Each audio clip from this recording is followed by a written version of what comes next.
قال النبي صلى الله عليه وسلم من أحب سنتي فقد أحبني ومن أحبني كان معي في الجنة রাসূল পাক সাল্লাল্লাহু আলাইহি ওয়াসাল্লাম বলেন মান আহাব্বা সুন্নতি, যে ব্যক্তি আমার সুন্নতকে ভালোবাসলো,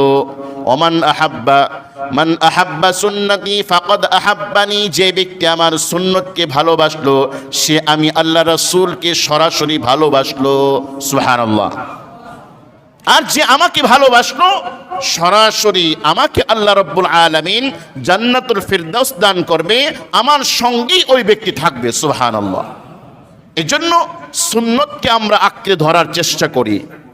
আর কি আল্লাহ রাব্বুল আলামিনের পক্ষ থেকে ক্ষমার ঘোষণা, قل إن كنتم تحبون الله فاتبعوني يحببكم الله ويغفر لكم ذنوبكم والله غفور رحيم।